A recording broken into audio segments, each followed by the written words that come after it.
We begin at the Mishnah on Daf Chav Ches Amud Beis. It goes back to about 7-8 lines down from the bottom of the Amud. We go back to the Mishnah. The Mishnah on the bottom of Chav Ches Amud Aleph brought the case where Nishbara Kade B'Rishus Harabim, a person's jug broke in the Rishus Harabim, V'Hochlak Echad B'Mayim Shaloka B'Charsis. Someone comes and slips on the water, or he hurts himself on the, something gets damaged in the broken pieces of this jug. So the Tana Kama says Yechayev. Doesn't make any distinctions about this. Rabbi Yehuda says it depends. B'miskaven here, that's what the Gemara brings here. Rabbi Yehuda b'miskaven chayev. If this happened with intention, then you'll be chayev to pay for the damages. But if it happened without intention, you'll be potter. So what does it mean when it says with intention, without intention? Intention for what? What exactly is the machlokes here between Rabbi Yehuda and the Tana Kama? Talk to Gemara. Heichi dami miskaven. What does the Mishnah mean when it says that you have kavanah? So Rabbi says miskaven doesn't literally mean that you had kavanah to break your jug there. Miskaven means miskaven lo hirido lemato miksefoi. You were carrying a jug and you wanted to lower down, to put down this jug, and as you're putting it down, it bumps into something, it bumps into a wall or whatever it is, and it breaks.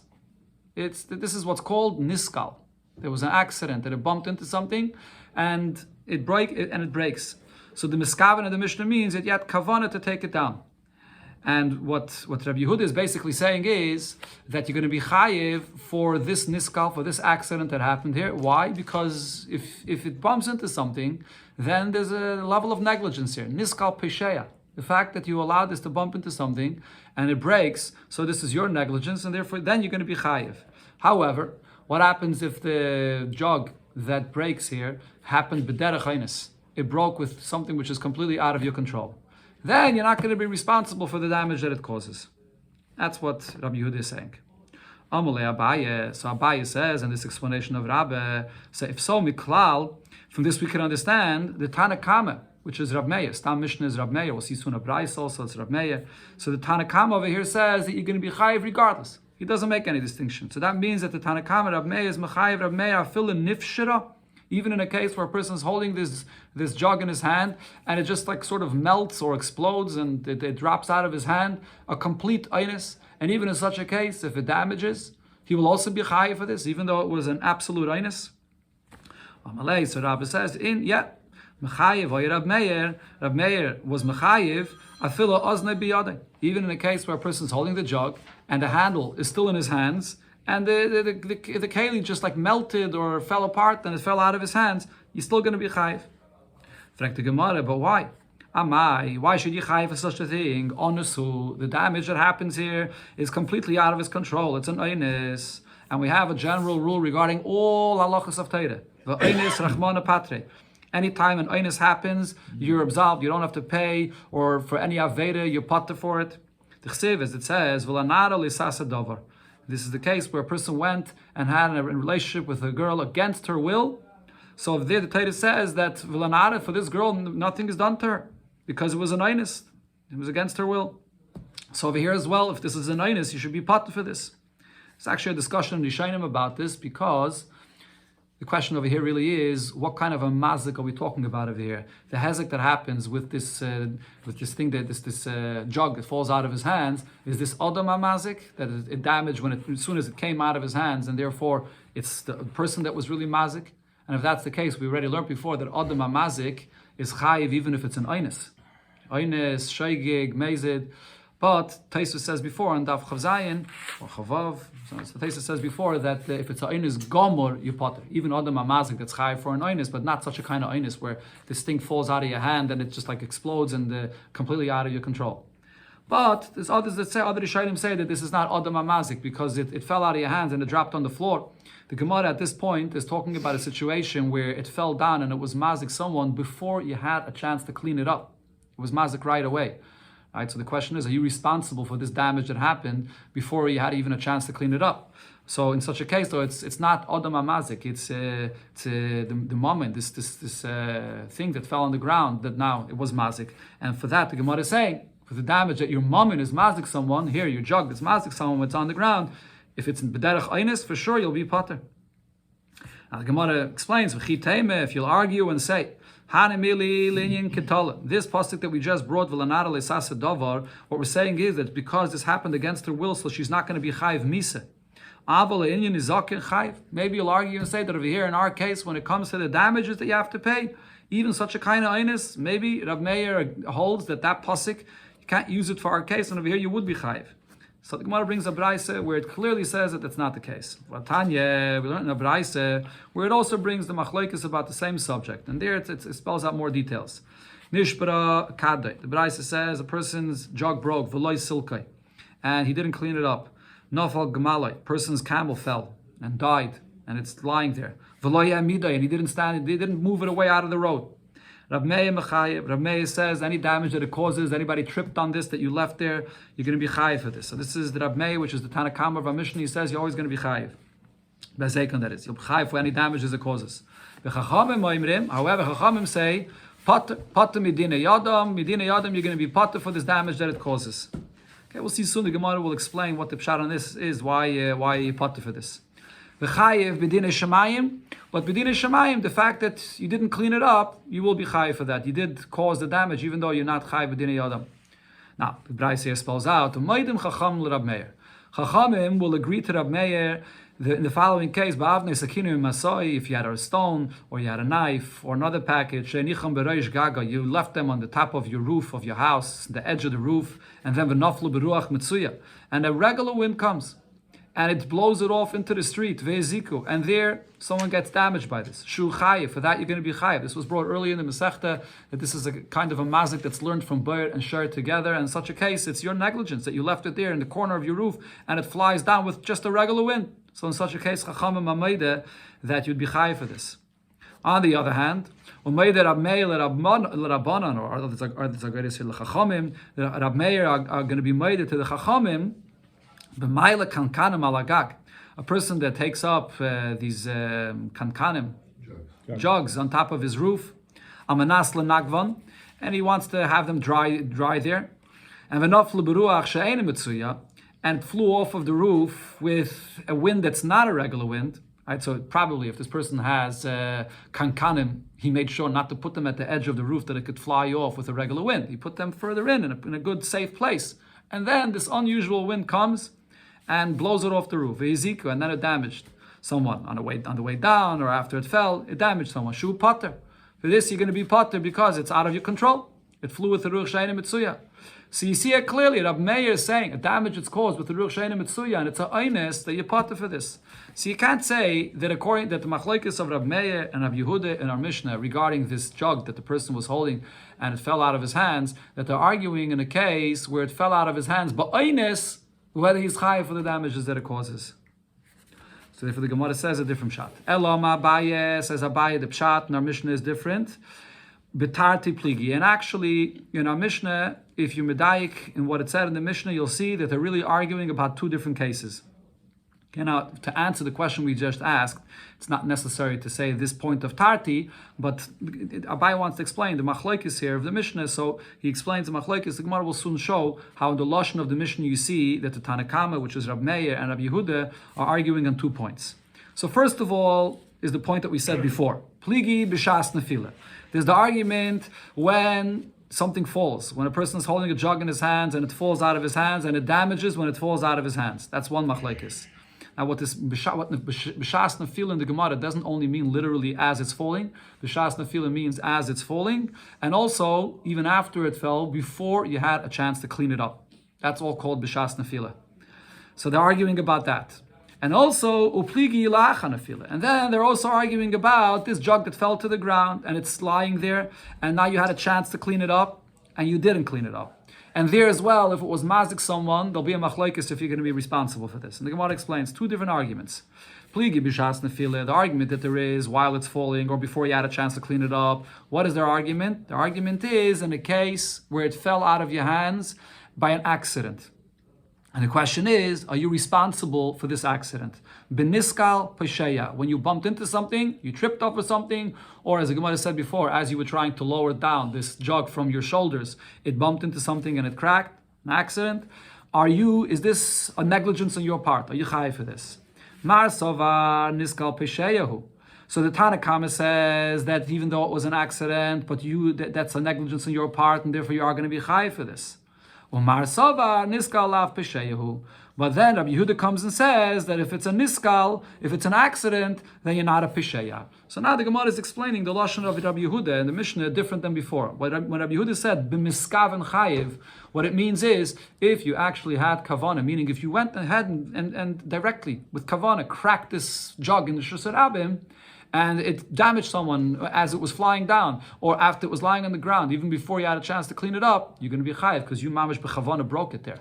But as long as it was she'enim miskaven, what does she'enim miskaven mean? When it was an accident. If it was an accident, then you're not responsible for that. That's not considered to be a negligence in your part. It was an accident.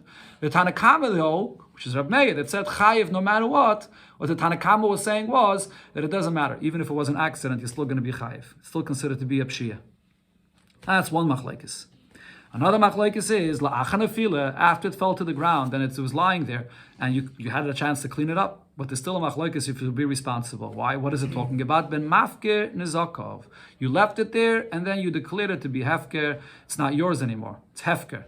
The question now is when there's this the thing that fell to the ground and you created this source of damage here in the middle of the street, but now that you will mafker it, are you going to be responsible for the damage that it causes? Masovar mafkin zakov chayev. The Tana Kama Rab Meir holds that even though you will mafkir it, but nevertheless, if because of you it's there in the street, you're going to be chayev for this. And it doesn't matter how, according to the way the Gemara understands this now, it doesn't matter how it fell to the street over there. It doesn't matter if it fell through a pshia, if it fell through an oinus, whatever it is. You declaring it hefker is not going to pat to you. And the reason is because the Tana Kama holds that this is the general concept. This is the av of bar. Every bar, you dig a bar in the Rishus Harabim, and you chayiv for anyone that falls into your bar. Do you own the bar? No, you dug a bar in the Rishus Harabim, but you still chayiv for the damages. So in this case as well, your jug that was broken, you left in the Rishus Harabim, you declared hefker, you're still going to be chayiv for that. That's what the Tana Kama holds. But Umar Sovar, Rabbi Yehuda disagrees. Rabbi Yehuda says Potter, that in a case where there's your things that you left there, and now you declared it hefker, you're going to be Potter for this. So Rashi explains that Rabbi Yehuda holds that this is actually true regarding bar b'chlal. This is going to be a discussion here in Amud Beis of the Gemara is going to explain this, that Rabbi Yehuda held b'chlal b'negeh to the bar, that the Torah says you're chayav for, you're not chayav for the damages of a bar that was dug in the middle of the Rishus Harabim. Even though you mamish went and dug it in the Rishus Harabim, you're not chayav for that. When are you chayav for the damage of a bar? And when the Torah speaks about bar, if you dug a bar in your private Rishus, and then you were mafker that area around the bar. So now people could come and walk in that area. But the bar you were a mafker, the bar you dug and it's your bar. You only chayav for the damages of the bar if you still own that pit that you dug. So over here, once you were mafker, these things that fell into the Rishus Harabim, you're going to be potter for this. Says the Gemara, now mimai. From how do we know that, like what Abai said over here, that there are two arguments here in the Mishnah? Says the Gemara, because mediktani tarti, because in the Mishnah when it speaks about this person that his jug dropped and it cracked, so it says in the Mishnah two things. First it says huchlag echad b'mayim, that someone slipped on the water, or yishalaka b'charsis, or he got injured or something got damaged in the broken pieces from this jug. Why does it say two things? Hay no hach, it's the same thing, that someone got damaged from your thing that dropped in the Rishus Harabim. The way to understand the Mishnah is as follows. The first thing is that someone slipped in the water here. That's b'shas nefila. B'shas the water falls, or when the water is lying over there. I mean, it says hochlak. Hochlak means when it's already on the ground. But as I mentioned before, b'shas nefila means before you have a chance to clean it up. So that's the first case. Where there's the machlokes, are you chayiv only when you intentionally broke and spilled it on the ground? Or are you chayiv even when it was niskal, even when it was just an accident? That's one machlokes. Right, but again, to go back to the question that the Gemara asked before, in a case where it was an oinus, for sure you would be potter. That's what Abai is explaining now. Then the second thing that the Mishnah says, shalaka b'charsis, when someone was damaged or injured by the broken pieces, that's la'achan afila. That refers to achan afila. So Taisus here says that when it comes to these broken pieces, that's usually something that a person is mafker, even more than water. So therefore, that's probably the Mishnah adds that to say another machlokes, a completely different machlokes regarding any broken pieces that you leave in a Rishus Harabim and then you mafker it. Are you chayiv for this? Is bar when it's hefker, or are you chayiv for a bar that you dig only when it's not hefker? Those are the two arguments here. Says the Gemara, same pshat that we said in our Mishnah should apply to the brisa that we just quoted in the beginning area of the summit. Just like the Mishnah, we see here that there's two things that the Bava Kama and Rabbi Yehuda are arguing about. Brisa nami betarti. In the brisa that we quoted, so the brisa spoke about a person that had a jug that broke and he didn't clean it up, or the camel that died in the street and he didn't move it aside. So that's also talking about two cases. They're also arguing about two things. So what are the two things that they're arguing about? So now the Gemara understands when the brisa brings these two cases, Kadoi v'loy silkoi, and the gomel v'loy hamidoi, that was the lashon of the brisa before, that both b'negeya to the jug. There are two scenarios, two machlekesim, right when it fell, and then later when you left it there and it was mafkir there, and the same thing with the gomel. By the gomel, there's also two of these scenarios. When the gomel fell, and before he had a chance to move it aside, and then after when he left it there. Taisus explains why the Gemara understands this way. I mean, simply you could just say that the case of Kada v'lei silka is one case, maybe b'shas nefila, and Gomel v'lei hamidai is acha nefila, later when he left it there. Okay, Taisus says it's not mistaber to say that that's b'shat nebrais. Okay, so the Gemara now understands that both cases have both possibilities of b'shas nefila and lacha nefila. And the Gemara explains. When it comes to the fact that a person's jug breaks, so mishkachas lo. So then you have that into the two arguments that we showed in the Mishnah. You have both arguments here in the Brisa as well. So that could be possible oy b'shas nefila, or while the jug falls, or before you can clean it up, oy lacha nefila, or later when you left that broken jug there and you will mafkir it. And in both cases, there's a machlekes of the Rab Meir and the Chachamim here in the Brisa whether you chayav a potter. Elagamale. But when the Brisa speaks about a person's camel that died in the middle of the street. So now, to say that there's an argument here when you left your camel there and it was a dead carcass and you would just mafkir it there.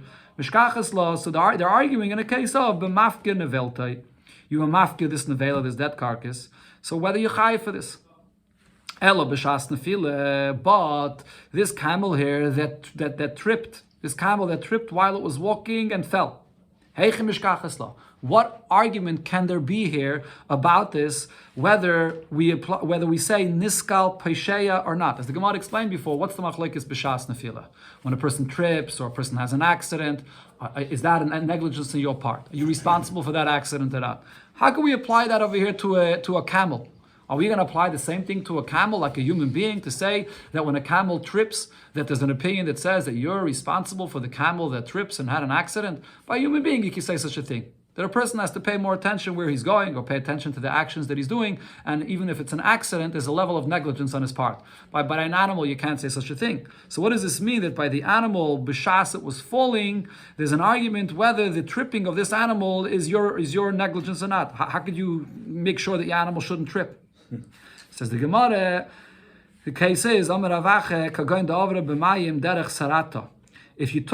the person went with his camel in a place, derech sarat, the nara, that is, the place where the river swells over and it flows over, so over there, the animal is going there, and it can't see where it's going, so therefore, the animal tripped, because it couldn't see the floor where it's going. So in such a case, you are a pisheya. Why did you take your camel to such a place where there's water there and it can't see where it's going? So even though it's a camel, in such a case, yeah, you could say that the owner of this camel that took it there is the one that's negligent for this. So the Gemara asks further than this, if that's the case over here, still there wouldn't be any argument about this. Because what are we talking about over here? If you could have taken your camel on another route, so then peshayahu. So then for sure, everybody would agree that it's your negligence that you took your animal in such a place in water, and so it's going to slip and it's going to fall. If there was no other way to go, you were going on the road, and there's this water, the flood that came here. So then, onasu.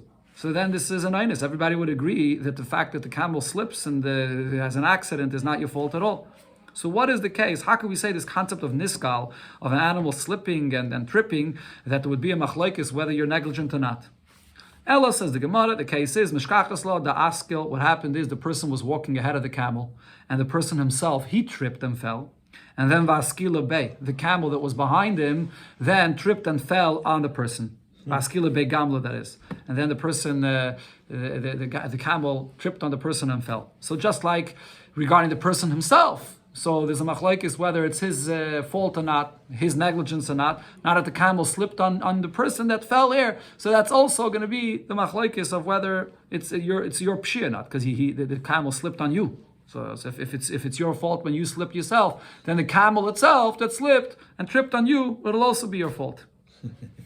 Okay, there's a machlokes Rishonim about this whole discussion the Gemara is having here regarding this concept of niskal pesheya. Whether the Gemara mamish means that some of the Rishonim say niskal pesheya means an accident that happens is considered to be a full negligence on the part of this person that allowed this accident to happen, because you have to be careful what you do. And even regarding other halachas, regarding a shomer, for example, a shomer chinam is chayiv on a pshia. This kind of pshia will be chayiv for. This is a real pshia. But there are other Rishonim that say that really it's not a real pshia. In the case of a shomer, he's not going to be chayiv to pay for this kind of damages. The gabe, the dinim of nizakin, this is considered to be some level of negligence, and it's enough of a level of a negligence that when someone else now gets damaged by this, it's going to be a responsibility. But it's not really a regular kind of pshia the way we find it in other places in the Gemara. Okay, now the Gemara explains the lashon of the Mishnah regarding the second machlokes here. Now, what was the second machlokes we said that there is in the Mishnah? Mafkin nizakov. When a person left it there in the ground and he could have removed it and he was mafkid it, so the Bava Kama says that when you mafkid it, you still chayiv, and Rabbi Yehuda says if you mafkid it, you potter. My miskavenik. What is the lashon of the Mishnah that Rabbi Yehuda was saying that if you had intention, then you're going to be chayiv, and otherwise you potter? How does this lashon relate to this second machlokes here?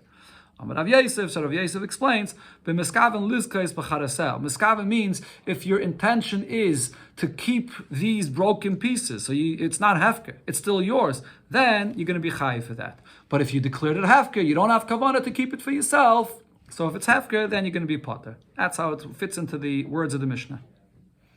Rabbi Elazar said regarding the pshat of our Mishnah, what's the machlokes of the Bava Kama and Rabbi Yehuda here regarding this jug that broke in the street? So he said b'shas nefila machlokes. What are they arguing about? They're only arguing about the accident that happened over here while it fell and before you had a chance to clean it up. That's when there's a machlokes, as we explained before, whether this accident is your pshia or not. Says the Gemara, avalach nefila mai. According to Rabbi Elazar, after it fell, and now you could have cleaned it up. What's going to be the halacha then? Divrei Akel Potter. According to Rabbi Elazar, everybody would agree that you would be Potter, but that can't be because V'ha'ike Rab Meir the Mechayev.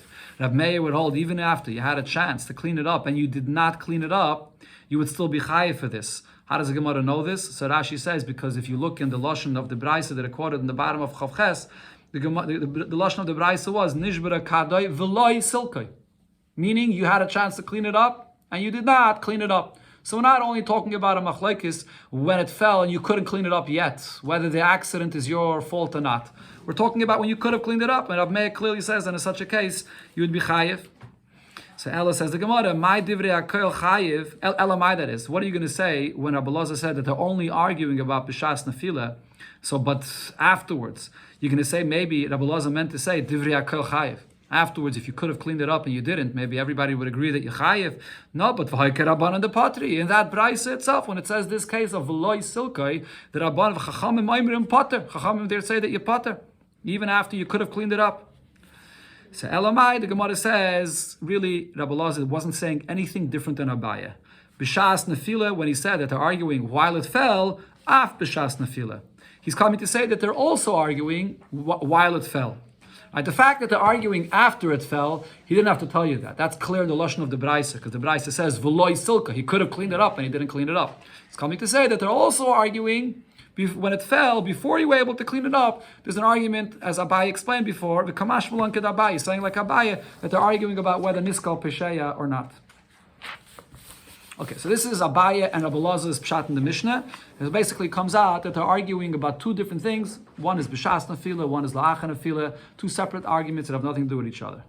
Now the Gemara says, Rabbi Yechanan said, la'acha nefila machlokes. The argument here is after it fell and you could have cleaned it up and you didn't. That's when there's argument if you're going to be chayiv for this or not. Now, simply it seems like that the pshat Rabbi Yechanan is saying is they're arguing after it fell and you could have cleaned it up and now you declared it as hefker. Are you chayiv for this damage that it caused when it's hefker or not? That's what it seems like Rabbi Yechanan is saying. So the Gemara says, now what does that mean? Aval b'shas nefila, according to Rabbi Yechanan, when it fell and you couldn't clean it up yet. What does Rabbi Yechanan hold? Divrei Akel Pater. According to Rabbi Yechanan, in such a case, everyone would hold that because it was an accident, so therefore it's not your fault and you would be Pater. But that can't be, because later Rabbi Yechanan clearly says that there's a machlokes about that too. On the next daf, Rabbi Yechanan is going to say clearly that Loi Taimim Asnisin Rab Meir, regarding the Mishnah there on the next daf, he says, don't say that the Mishnah follows Rab Meir's opinion, the Amar Niskal Pesheyehu. And that Rab Meir says that even though it was an accident, it's your negligence. So we clearly see Miklal Rab Meir Mechayev. So we clearly see that according to Rabbi Yechanan, that we don't say that an accident is you totally potter for that. No, Rab Meir says you're chayev for that. So how could Rabbi Yechanan here say that the argument is only after it fell to the ground and you could have cleaned it up? We see here that he says that even the accident that happened originally and you couldn't clean it up yet, but still Rabbi Meir says that you'd be chayev for that. Elamai, says the Gemara, maybe Rabbi Yechanan meant to say that divrei chayev, that everybody holds that in a case where there was an accident, you're responsible for this. But that can't be either. You see it in the same words that Rabbi Yechanan that we just quoted. But Bava Kama, Rabbi Yechanan clearly says later, Loi Taimim Asnisin Rab Meyehi, Da'ama Niskal Pesheyehu. Who's the one that said that when an accident happens that it's your negligence? Only Rab Meir. Miklal da Patri Rabbanon. But that means that Rabbi Yechanan is telling you that the Rabbanon hold that an accident you'll be patur for and you're not a Pesheya. Right, so therefore we see that according to Rabbi Yechanan, even regarding B'shas Nefila, when there was an accident, that there's also a machlokes between Rab Meir and the Rabbanon. So why does Rabbi Yechanan over here say that they're arguing about La'acha Nefila? So the Gemara explains, Elo Hakamash Malon. This is what Rabbi Yechanan was trying to say. The mafkir nizakav, that is, the hacha, what Rabbi Yechanan is saying is that over here, specifically in our case, when the person declared his broken pieces that he left there to be hefker, over here in this case, who the patri rabbanon? In this case, the rabbanon are going to say that you're going to be patri for this. Why? The anusu. Because in our case, it's an einis. Avamafkin is zakav the alma mechayvi. But in any other case, where a person leaves something in the Rishus HaRabim, and then he declares it to be hefker, you're not going to be patur for that, because if you broke it there intentionally and then left it there, or it was a situation where there was pshia and then you left it there, then for sure you're going to be chayiv for that. So Rashi explains the way to read what Rabbi Yechanan said is, Rabbi Yechanan was saying, la'achar nefila machlekes. If it fell out of your hands and it was an einis, then there's going to be a machlekes if when you will mafkir it later on, if you're going to be chayiv for that or not. But if you break something in there, if you threw something in the Rishus HaRabim, and then you just walk away and you say, I'm mafkir it, I have no responsibility for this, then everybody will agree that you can't just be mafkir and walk away, you're not going to be potter. That's the main point that Rabbi Yechanan was trying to say. But Rabbi Yechanan wasn't trying to say that there's no argument about the b'shas nefila. For sure there's an argument b'shas nefila. Rabbi Yechanan himself said that. But over here, he said nefila. That when you're mafkir it, you're only going to be, the machlokes is whether you're going to be chayiv because it fell ba'inus. But in a case where you threw it and you will mafkir it later, for sure you're going to be chayiv for that. That's what Rashi explains here. Now Tosfos adds and explains that basically what Rabbi Yechanan is trying to say is that he's arguing with Abayi's pshat before. Abayi said that there were two different arguments here. There was an argument about b'shas nefila and there was an argument about la'acha nefila. And these two arguments have nothing to do with each other. Rabbi Yechanan, what he's coming to say is that these two arguments are really one and the same argument. What they're really arguing about is when you had an accident and something fell into the Rishus HaRabim and broke there. Is that a pshia or is it an einis? Is it negligence or an einis? If it's a pshia, so then if you leave it there later and you're mafkir it, you're going to be chayiv for that because it's your pshia that it broke. So the fact that you mafkir it later, it's the same like throwing it there and then walking away and being mafkir it. But the other Tana holds that no, that it's an einis, that niskal is lav pisheya, because niskal is not a pisheya, because it's an einis. So therefore, if you then leave it there and you're mafkir it, so then you're going to be patur for that. So it's really, so these 2 points are really connected to one another. The machlokes about the b'shas nefila and the machlokes about la'acha nefila are dependent one on another. That's what Rabbi Yechanan is saying here. Okay, now here the Gemara comes back to this subject itself that we brought up regarding a boir and the Rishus HaRabim. Are you chayiv for a boir b'Rishus HaRabim even though it's hefker? You don't own this boir. So we learned about this. It's the general machlokes, mafkin is zakav. A person that's mafker, his stuff that broke and he left it there in the Rishus Harabim and he just walks away from it. Are you chayiv for the damage that it causes? So we just saw what Rabbi Yechanan holds about this. Before Abaye said that this is the machlekes of Rab Meir and the Chachamim and the Braise. But here the Gemara brings that Rabbi Yechanan and Rabbi Lazar, they argued about this. Chad Omar, one said chayiv. That if you mafkir it and you walk away, you'll still be chayiv for it. That you learn that out from bar. Every bar you don't own. But the Torah says you chayiv for the damage that it causes. Here it's the same thing. But v'chad Omar, potter. But on one of them said, no, that you're going to be potter for this. As I mentioned before, because the other opinion is that even by a bar, b'reshus harabim, the Torah is only mechayiv when you dug the bar in your property, and the bar is yours. And then you mafka the area around, and people can walk there, but the bar is yours. You're not going to be chayiv if it's hefker. Says the Gemara, Soleme, shall we say, if you go back to the Pshat that Abaye said before, so then it would come out as follows. Man, the mechayiv, the one that says that you chayiv, even though it's hefker, kerab meir. That's Rab Meir or the Bava Kama in the Mishnah that says that even if it's hefker, you still chayiv for this. Doesn't make a difference if you're mechaven to be zoich in it or you're not mechaven to be zoich in it. Even if it's hefker, you chayiv. And the one that says that if it's hefker in the Rishus Harabim, that's a Rabbanan's opinion. That says only if you're mechaven to be zoich, you want to keep it, then you chayiv for it. But if you're mafkir it, you're going to be potter. Says the Gemara, no, that's not how you understand the machlekes here between Rabbi Yechanan and Rabbi Lazar. Aliba de Rab Meir, yes, so it's true now. According to Rab Meir, kula al malei pligi. Nobody would argue because Rab Meir says that you're going to be chayiv no matter what, even if it's hefker, you're chayiv. So that nobody argues about. That's Rab Meir's opinion. But ki pligi, when was the argument here between Rabbi Lazar and Rabbi Yechanan regarding this? Aliba de Rabbanan. The argument is according to the Rabbanan. So here the Gemara brings the same svara that the Gemara said before, according to Rabbi Yechanan. Man the potar, the one that says that you potter when this hezek that you left there, you declared it hefker. One that says you potter k'Rabbanan. That's according to the Rabbanan's opinion. The Rabbanan say that if this thing cracked there in the Rishus Harabim and then you walked away from it, you're going to be potter for it because it's hefker.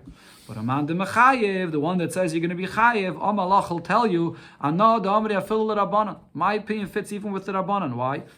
Can I potter Rabbanan? When did the Rabbanan say that if you leave your broken stuff in the Rishus Harabim and you mafkir it, that you be potter for that? Ela b'mafkir nizak of the hacha. That's only in this case over here in this Mishnah that you were mafkir what broke there. Why? Mishum the anasu, because the Rabbanan say that niskal is not a pisheya. So therefore the damage that happened over here was an oinus.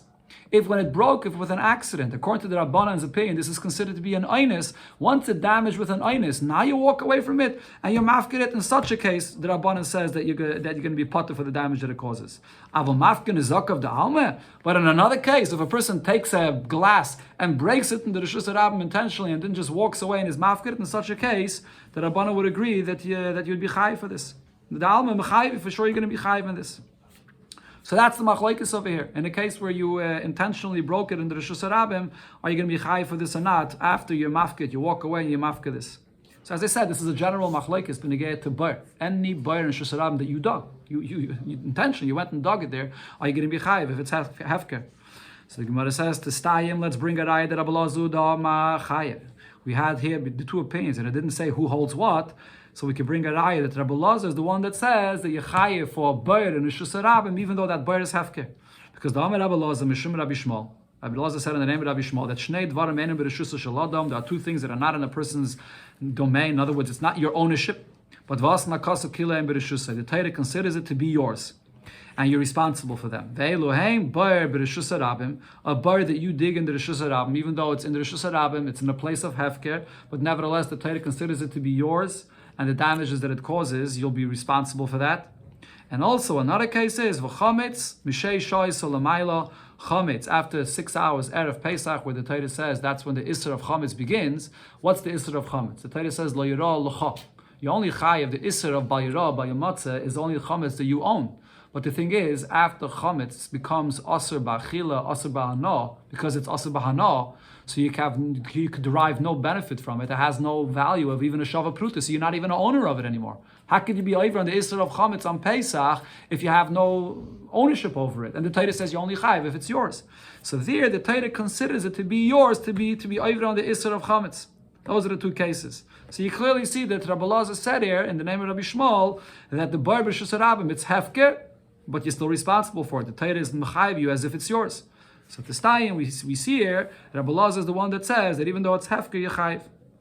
But the Gemara asks, is it true that Rabbi Elazar said this? But we see Rabbi Elazar said the opposite. The Tanan, because there's a Mishnah here later on the next daf, if there was dung from an animal in the street in the Rishus Harabim, and a person came along and he moved it from one location to another. In the Rishus Harabim. And now, somebody came to this now this dung is in this new location, and someone here walked there and got damaged in it. So the person that brought it there, even though it was already before in Rishus Harabim, but you brought it to a new place, so you're responsible for these damages. That's what the Mishnah says. Now, Rabbi Elazar, on this, Rabbi Elazar says, when is the person that brought this golol here going to be chayiv? Only if he brought it there, he had kavanah to be zeich in it, that now this golol is his. So therefore, if he damages with this, he'll be chayiv.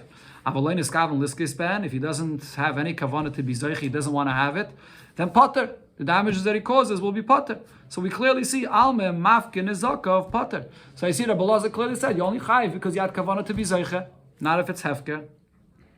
So the Gemara says that case over there in that Mishnah is talking about a different story. Amar Avada Barave, what is that talking about? Sheikh Zira lemekayma. When it says there hafach the galal, it doesn't mean he brought it to a new location. He moved it around. He moved it from here to there, but then he brought it back to its original place. So when he brings it back to its original place, so then you can't blame him for the damage that happened because it was already there before. He brought it back to where it was. Someone else put it there. Right? So then I say, if he had kavanah to be zeich in it, so now it became his. So then, if it's your money that's there and it damages someone else, then you be chayiv. But otherwise, you're not going to be chayiv because you put it back to its original place where it was. And the Gemara explains, this case that Rav Ada Barava just said, when you move this dung and you put it back to its original place, what is this compared to? Person sees a pit in the Rishus Harabim uncovered, Vikiso, you covered it, but then v'chaza vigilo, you uncovered it again. So the one that covered it and then uncovered it, will he be responsible now for any damages that happens in it? No. Because it was the pit someone else dug, and you covered it, but then you immediately uncovered it. So it's the same pit that was there already before. So the original person that dug it is going to be chayiv for that. Same thing over here. If you put it back to its original place, you're going to be potter, unless you want to be zeich in it, unless you kain it or not, then it's yours. But the Gemara doesn't accept this comparison. You can't compare. The case of moving this golol from one place to another and then moving it back, you can't compare it to a person that covered a bird and then uncovered it. Over there, when there was a bird and you just covered it, so the original action that the first person did, that he dug this bird, it was never that was never undone. You just covered it externally, but then you uncovered it. So the first person is chayiv for the action that he did. Over here, when you move this golol from one location to another, is stalik luhu ma'aser. The action that the first person did, that he put it in this location, that's now that has been changed. You moved it to a completely new location. So if you move it back, so then the one that moved it away and now moved it back should be responsible. And he gives an example for this. What would this be compared to? A person that finds a pit that's open, that's dug and open, and he filled it in with earth, and then he digs the pit again. So the action the first person did when he dug the pit was totally undone. And then so now the person that digs it again, now it's your pit. You can't say there was once a pit here before; it was already covered. So if so, over here, the Gemara says it doesn't understand the answer that it's giving, that he moved it away and he moved it, and then he moved it back. If you moved it away and then you move it back, so then it's your bar. You shouldn't be chayiv only when you were zeich in it. You're chayiv even without being zeich in it. If according to Rabbi Elazar, you're chayiv even if it's hefker. So the Gemara explains, and the Gemara gives another answer. Elam Ravashi, the case over here is, and this what's the pshat in that Mishnah that Rabbi Elazar was talking about. He didn't really move it, he moved it very little. He moved it very little, meaning both, he didn't move it far away from where it was. It's within 3 tfachim to where it was before. It's basically in the same location. And he also didn't pick it up high enough to be zeiche in it. So if a person picks something up higher than 3 tfachim, then you're kain it. But over here, he didn't pick it up higher than 3 tfachim.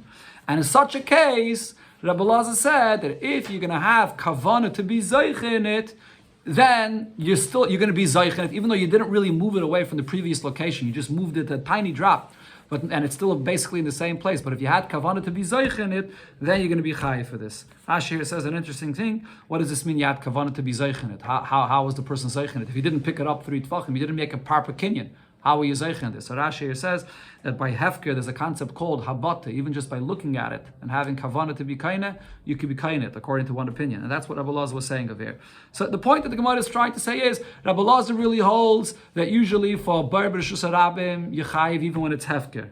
But over here, in this case, it's not your bar because you didn't really move it from the location where it was. And therefore, you'll only be chayiv if you zeich in it. But now the Gemara explains, why did Rabbi Elazar explain that Mishnah this way? When that Mishnah over there says a person that was hoifich, which means he moved around this galon on the Reshus Harabim, what was forcing Rabbi Elazar to say that Mishnah is talking about in the case that he moved it very little, he moved it less than 3 tfachim, and then Rabbi Elazar comes along and says that the only reason you'll be chayiv for the damage that it causes is because you acquired it, you had kavanah to be zeicha, so now you become responsible. But if you don't have kavanah to be zeicha, you'll be pater. Why is he saying all of this? Laikma lamayla megimel. Why doesn't it just simply say that the pshat of that Mishnah is when it says hoifeches hagalal b'reshus harabim? What it means is you took this galal, you picked it up, and you took it higher than 3 tfachim, and the va'afagav doleniskav liskes bar. Whether you had kavanah, whether you did not have kavanah, you moved it to a new location, and therefore you'll be chayiv in it. Why is he saying this such a case of a deichik? And then you'll be chayiv. So the Gemara explains he saw it in the language of the Mishnah itself. Because Masnisin Kashyase, he had a question from the language of the Mishnah. Why does the Mishnah use this expression regarding this galal here, that he turned it around? Listen to Higbia. Why doesn't it say that he lifted it up? That's the person is taking it, he lifted it up, he's zeich in it, he takes it from one place to another. That's the lashon that it should have said. From this, we understand when the Mishnah uses this term hafach, what does it mean? Kol hafach lemata mishleishahu. Hafach is that it's less than 3 tfachim, and you're not going to be kainit if it was less than 3 tfachim, and you didn't move it away from where it was before, you just moved it a tiny drop. There is where Rabbi Elazar said, only if you had specific kavanah to be zeiche, are you going to be chayiv in its damages. Otherwise, it's basically in the same location where it was before, so you're not going to be chayiv. Says the Gemara now, with Rabbi Elazar Omar chayiv, if Rabbi Elazar is the opinion that says that a bayr in Reshus Harabim, when it's hefker, or any other broken thing that you left in Reshus Harabim, and you left it there hefker, you'll be chayiv for this. Rabbi Yochanan Omar Pata, that must mean that Rabbi Yochanan says that a bayr in Reshus Harabim, which is hefker, you'll be Pata for this. So asks the Gemara, Rabbi Yochanan Hachi, could we say that this is what Rabbi Yochanan said? But Vatna, we learned in the Mishnah, also in the next stuff. Hamatznias hakaitz v'saschuches, a person hides a kites, a splinter, a piece of wood, or a thorn, or v'saschuches, or broken pieces of glass, or v'hagayde gidroi bekaitzim, a person puts up a fence by his property made from thorns, or v'geder, or v'geder shenofel Reshus Harabim, or a wall that he had around his property and it fell down into the Reshus Harabim, and v'huzak behen acher, and someone came and got damaged from this. Chayiv b'niskai. You're responsible for all of these kinds of damages that you caused for people that are walking in the Reshus Harabim. Now, regarding the case where a person puts up this geder of kaitzim, a geder made from these thorns, so Rabbi Yochanan says, when are you chayiv for that? You only chayiv if it's sticking out, it's flying out, meaning it's sticking out into the Reshus Harabim, then you chayiv for this thorny wall that you put up that is hurting people in the Reshus Harabim. But if you're making it very limited, meaning that you're making it in your Reshus, it's not sticking out into the Reshus Harabim, then pater. Then you'll be pater for this. Says the Gemara, why did Rabbi Yochanan make this distinction? Mitzamtzem, my time of pater, if you put up this thorny wall, but it's not sticking out into the Reshus Harabim, why would you be pater? Because even though this is something that can cause damage, it's like a bayr, but it's in your property. A bayr in your property, you're pater. And that's even if you would be mafkir that area in front of the wall. Wherever the person's building the wall, in front of the wall is hefker for people to walk there. But it doesn't matter. The wall itself is your wall, so therefore you'll be pater for that. So Miklal, from this you understand the chiyuva the bayer b'reshus harabim. When are you chayiv for a bayer? Only if the wall is sticking out into the reshus harabim. That's what he calls mafriach, and then you chayiv. So that's alma mafkin is zakav chayiv. So I see that Rabbi Yochanan is the one that holds that when you have something sticking out into the reshus harabim and it's hefker, but still the damage that it causes will be chayiv. But before we said that Rabbi Yochanan is the one that said potter. Says the Gemara, from here there's no raya. Mafkin nizakav potter. Really, I could tell you, someone that's mafkir, his nizakim in the reshus harabim, you'll be potter. And you should only be chayiv for a bayer that's in your reshus. So therefore over here, in this case, when you make this thorny wall, and now people walk there, and you will mafkir the area in front of this thorny wall in your reshus, you should be chayiv for this. Because that's a bayer in your reshus that people could walk there, and you're causing them to be damaged. So mitzamtze might time a potter. So then why did Rabbi Yochanan say that when you build this wall and it's not sticking out into the reshus harabim, why are you potter for this? That's a different reason. On this we learned Omar Rav Acha Berei de Ravike lefi she'ein darkan shel bnei adam leischakech b'ksolim. Because when people walk, it's not normal for people to walk so close to a wall that you rub yourself up against the wall. People, when they walk with a certain distance to the wall. So over here, the reason you potter is not because this kind of a bar you potter. Rabbi Yochanan holds this kind of a bar you chayiv. But the behavior of this person that's walking so close to the stony wall, it's his fault. Why did he walk so close? But the Gemara brings now another raya that Rabbi Yochanan is the one that holds that a bar in a reshus harabim, which is hefker, you are chayiv for. Me, Rabbi Yochanan hachi, could you say that Rabbi Yochanan holds that a bar which is in the reshus harabim and it's hefker you potter, and you only chayiv for a bar that you dig that's in your reshus and you allow people to go there? But Rabbi Yochanan said clearly that Rabbi Yochanan always says in the whole Shas halacha is stam mishnah. We always paskin like a stam mishnah. And regarding this whole subject that we're discussing here, there's a stam mishnah about this. Now, the Mishnah says here later in the Masechta, you dig a pit in the reshus harabim, so this is a pit which is hefker. And an ox or a donkey falls inside and it dies. Chayiv, you chayiv for the damages. So it's a clear stam Mishnah that says that a bar hefker reshus harabim you chayiv, and Rabbi Yochanan paskins like this Mishnah. So therefore the Gemara switches and says, Elo, lo'olam, Rabbi Yochanan amachayev. Rabbi Yochanan is the one that says that when you mafkir your damages in the reshus harabim, you chayev, you're responsible for that. Says the Gemara, Rabbi Yochanan amachayev. So Rabbi Yochanan is the one that said that you chayev when it's hefker. Rabbi Lazar amapotter. Rabbi Lazar is the one that says that a bar which is hefker in the reshus harabim, for that you potter. But the question is, we brought before, the Gemara brought before, what did Rabbi Lazar say in the name of Rabbi Shmuel? That a bar in reshus harabim which is hefker, you chayev for that. The Torah considered it to be yours and you chayev. Says the Gemara, loy kashia, hadidei, hadarabe. That he quoted in the name of Rabbi Shmuel, but it's not his opinion. He himself holds that a bar in the reshus harabim which is hefker, you'd be potter for it.